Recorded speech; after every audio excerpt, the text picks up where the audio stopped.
after that crazy first 3 minutes, the match was a bit of an arm wrestle for a real extended period, but you just sort of fell away at the end there. Probably something we'll review hard, and then you go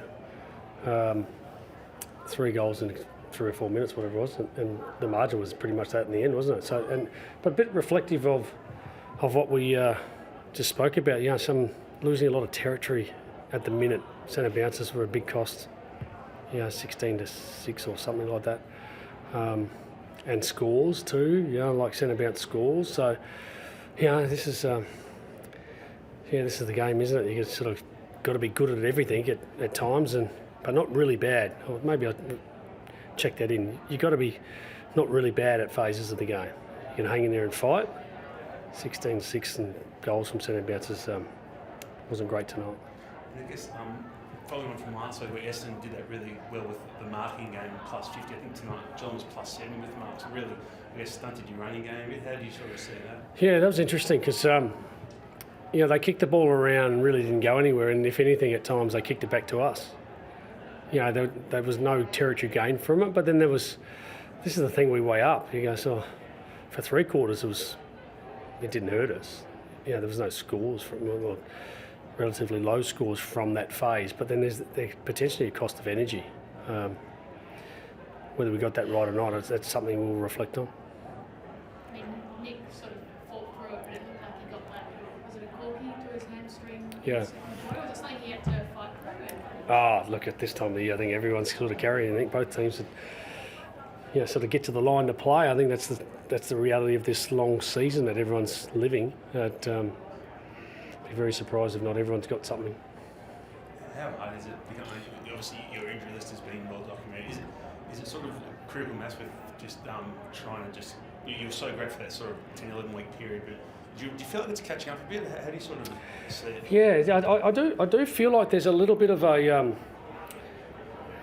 dark cloud at times over us, and I said that to the players this week, but we can't live in that space of we just got to, like Josh Carmichael retiring, those things.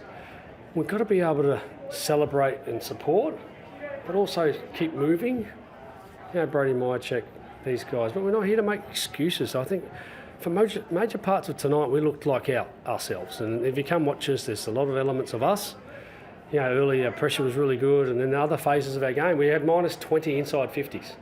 Now, I'm not sure too many teams are going to do bode well, and if that's one of your key indicators. So, I just want to rid of excuse. I just don't want to live in that space. We fight to the last second. We kick the last goal of the game. This is who we are. And then, when we perform better in other parts of our game, that last second generally might mean a bit more. So, it's always a challenge. Do you put it down to just Geelong being better in the contest, and then midfield? Darcy Cameron obviously had a lot of first use from the ruck. Where did you see that midfield battle being lost in that sense? Yeah, no doubt their clearance stuff was dominant. I thought, credit to their, Dangerfield looked really dangerous, and other parts of their game sort of flowed from clearance. You can't give minus 20 inside 50s to Geelong. They're a really dangerous forward line, and lots of weapons down there, and again, Geelong's method around stoppages was better than ours tonight. Is it a simple fix from the stoppages perspective? Well, I live in the growth mindset that our best day is tomorrow, and I know Hayden Skipworth is one of the best coaches that we've got, and arguably at his craft he's a fantastic coach, and I know how hard he works on this phase of our game, and he won't stand still. So easy fix is a difficult word in this game. But certainly we'll strive and aim to be better. There was a critical moment in the third quarter where Tyson Stengel, the ball seemed to get out of his grasp. It looked like it was tackled, looked like Collingwood dropping the ball, but he went on to kick a goal. How do you sort of see that example? A lot of critical moments, huh? There was a lot of critical moments. You go through them, there's little moments, Will takes a mark 3v1 and slips over, critical moments. But to make one more than others, I don't know. It's hard to say that.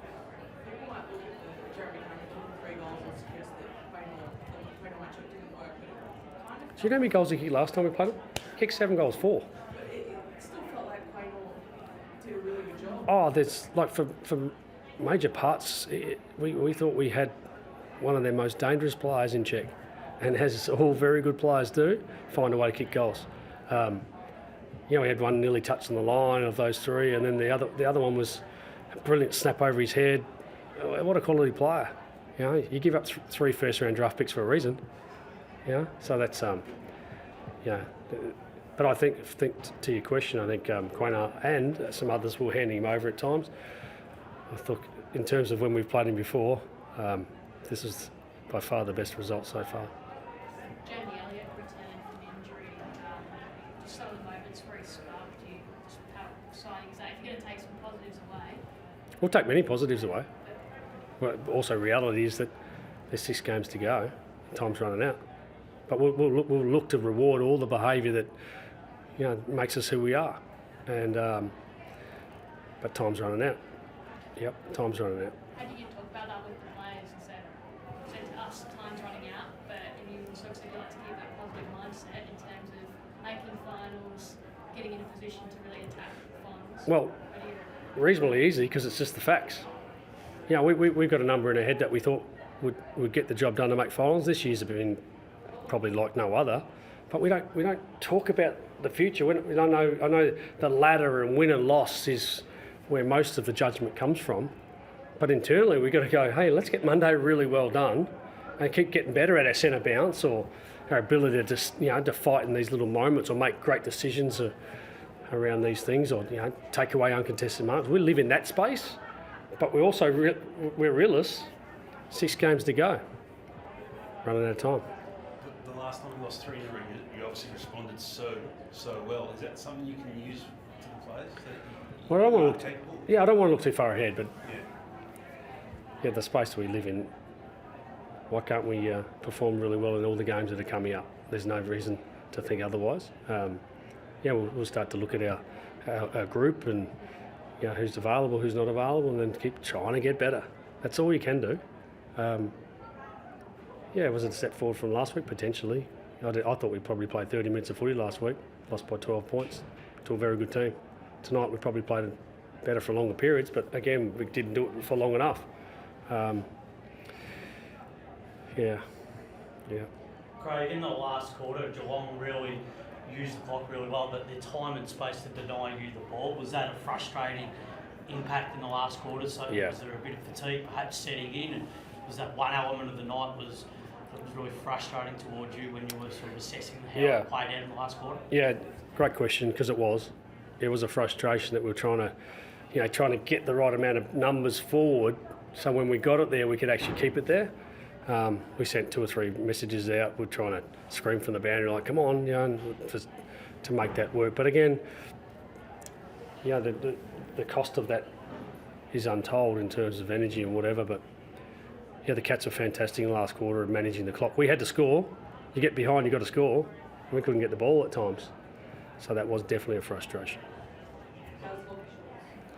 My understanding he didn't pass the concussion test, so he's going to be unlikely. I'm not sure how that transpired. That they obviously hit heads. I haven't seen the footage of it, but Stuart was back on the ground, so he obviously wasn't. Obviously, just provides another obstacle that selection does. That's at least a game, isn't it? Yeah, well, Dan McKays playing his first game tomorrow. I'll see you down at AIA Stadium. I'll be excited for this young lad who's going to play 40 minutes of footy, and we'll celebrate that.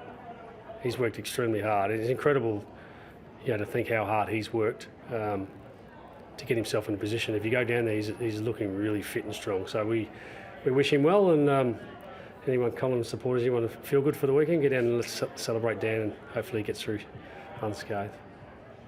Anyone you might get back next week? I don't know. I'm still living in this space at the minute, trying to just work through this one. So we'll see how it flies. Yeah. Thanks, guys.